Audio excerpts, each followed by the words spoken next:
نماز کے باہر پہننا بھی جو ہے وہ ٹھیک نہیں ہوتا. سمجھیے کہ کم از کم ناف کے نیچے سے لے کر گھٹنوں کے نیچے تک مرد کا ستر عورت ہوتا ہے. یہ وہ چیز ہوتی ہے جس کا چھپانا جو ہے وہ ضروری ہوتا ہے. تو یہ نماز کے باہر بھی ضروری ہے, ضروری نہیں کہ نماز کے اندر ہی. بات سمجھیے کہ شرم حیا کا تقاضا یہ ہے کہ انسان نماز سے باہر بھی ہوں تو کم از کم ایسا لباس پہنے کہ دیکھنے والا اس کو شرمندگی نہ ہو. گھروں کے اندر مائیں بہنیں ہوں یا خواتین ہوں محلے کے اندر تو وہ دیکھ کر شرم محسوس ہے نہ کریں. تو یہ ایک رواج ہی بن چکا ہے گرمیوں کے اندر کہ بڑے بڑے نوجوان ہوتے ہیں, بڑے بڑے عمر رسیدہ ہوتے ہیں, وہ اسی طرح چھوٹا سا جو ہے وہ کچھا پہن کے جو ہے وہ باہر چلے جاتے ہیں, موٹر سائیکلوں کے اوپر, پارکوں کے اوپر ایسے جو ہے نا وہ چلے جاتے ہیں. تو خیر یہ چیز جو ہے وہ مرد کے لیے ناف کے نیچے سے لے کر گھٹنے کے نیچے تک یہ مرد کے لیے حصہ چھپانا ضروری ہے, اور نماز کے اندر بھی اس کو چھپانا ضروری ہے, نماز کے علاوہ بھی.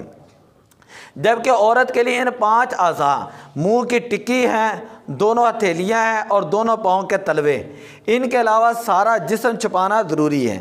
اگر دونوں ہاتھ, اچھا یہ یہاں تک تو پہلے بات یاد رکھ لیتے ہیں, منہ کی ٹکی جو ہیں, دونوں ہتھیلیاں اور دونوں پاؤں کے تلووں کے علاوہ سارا جسم چھپانا کیا ہوتا ہے, ضروری ہے. یعنی دونوں ہاتھ اگر نظر آ رہے ہیں تو کوئی بات نہیں, اسی طرح پاؤں نظر آ رہے ہیں تو کوئی بات نہیں. منہ کی ٹکی کے بارے میں یہ مسئلہ یاد رکھ لیں کہ عورت اس جگہ پر نماز پڑھے گی جہاں پر اس کو کوئی غیر محرم آدمی نہ دیکھ رہا ہو.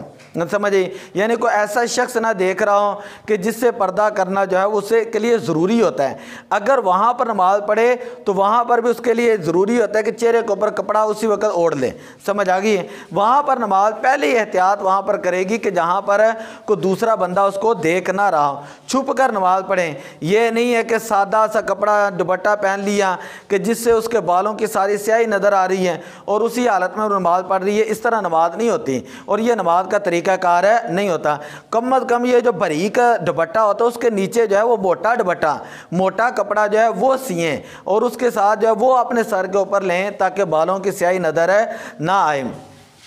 تو اسی طرح آگے یہ ہے کہ اگر دونوں ہاتھ یہ گٹ جو ہوتے ہیں گٹوں تک اور پاؤں ٹخنوں تک مکمل ظاہر ہوں تو نماز ہو جائے گی. یہ دیکھیں صرف ہاتھ کا مسئلہ بیان کیا, ہاتھ جو ہے نا یہ گٹ کا تک عورت کے اگر نظر آئے, پاؤں جو ہے وہ ٹخنوں تک اگر نظر آ رہے ہیں تو تب بھی اس کی نماز ہو جاتی ہے. بات سمجھ آ گئی ہے نا. آگے سوال نمبر 4 یہ ہے کہ اگر اتنا باریک کپڑا پہنا ہو کہ اعضائے مستورہ یعنی جن اعضاء کا چھپانا ضروری ہے ان کی رنگت ظاہر ہو تو کیا نماز ہو جائے گی؟ یعنی ایسا باریک کپڑا پہن کر بندہ نماز ادا کرتا ہے کہ جس سے جن اعضاء کو چھپانا ضروری ہوتا ہے. میں نے آپ کو بتایا ناف سے لے کر گھٹنے تک مرد کے لیے یہ ضروری ہے. اسی طرح عورت کا پورا جسم ہی چھپانا ضروری ہوتا ہے. اگر عورت اتنا باریک کپڑا پہنے گی کہ جسم کے چھپانے والے اعضاء نظر آئیں, یا مرد اتنا باریک کپڑا پہنے کہ ناف کے نیچے سے لے کر گھٹنے تک یہ جو چھپانے والے حصے ہیں یہ نظر آئیں تو ان کی نماز نہیں ہوتی. سمجھئے, ایسا کپڑا پہن کر نماز پڑھنا جائز نہیں ہوتا.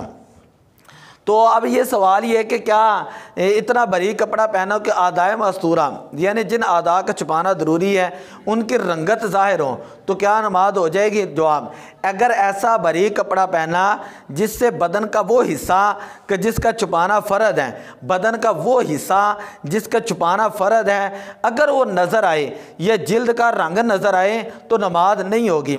اس صورت میں نماز نہیں ہوگی. ہمارے یہاں گھروں کے اندر بھی بچیوں کو جو عمر ہوتی ہے پردہ سکھانے کی, آداب سکھانے کی, اس عمر کے اندر کہہ دیتے کہ ابھی تو یہ بچی ہے, ابھی تو یہ بچہ ہے, اس کو کیا کہنا ہے نماز کے لیے, ابھی تو بچہ بڑا ہوگا تو نماز پڑھ لے گا, ابھی تو یہ بچی ہے, چلو کوئی بات نہیں, گھر کے اندر کو بندہ سمجھا بھی دینا.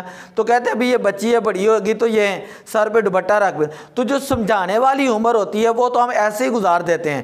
پھر ان کے بہانے ہوتے ہیں کہ ہاف انہوں نے بازو بچیوں نے پہنے ہوتے ہیں, اسی طرح نماز پڑھ رہی ہوتی ہیں. وہ کون سی نماز ہے؟ اسی طرح اتنے باریک کپڑے پہنے ہوتے ہیں کہ اعضاء نظر آ رہے ہوتے ہیں ہیں اور اسی طرح نماز پڑھ رہی ہوتی ہے تو وہ کون سی نماز ہے؟ یعنی عورت کا مطلب ہے چھپانے والی چیز۔ اب یہ ایک الگ ہی کنسیپٹ بن گیا کہ کہتے جی حیا دیکھنے والے کی نظر کے اندر ہونی چاہیے۔ بھئی ان کی نظر کے اندر حیا ہونا یہ ان کے لیے ذمہ داری ہے، لیکن آپ کے لیے شریعت کا مسئلہ یہ ہے کہ آپ عورت ہیں اور عورت کا مطلب ہے چھپانے والی چیز۔ جن مردوں سے جن لوگوں سے پردہ کرنا ضروری ہے آپ کے لیے حق ہے کہ آپ پہلے پردہ کریں، سمجھئے آپ جو ہے وہ ان کو گناہ کی دعوت نہ دیں۔ تو خیر نماز کا مسئلہ چل رہا تھا، عورت کا عام حالت کے اندر بھی اتنے باریک کپڑے پہننا یہ جائز ہے نہیں ہوتا، چاہے جائے کہ عورت وہی باریک ترین لباس پہن کر، ٹروزر پہن کر، چست پاجامے پہن کر عورت جو ہے وہ نماز پڑھنا شروع کر دیں تو اس سے نماز علماء نے کہا کہ نماز نہیں ہوتی، ان کی نماز مکروہ ہوتی ہے۔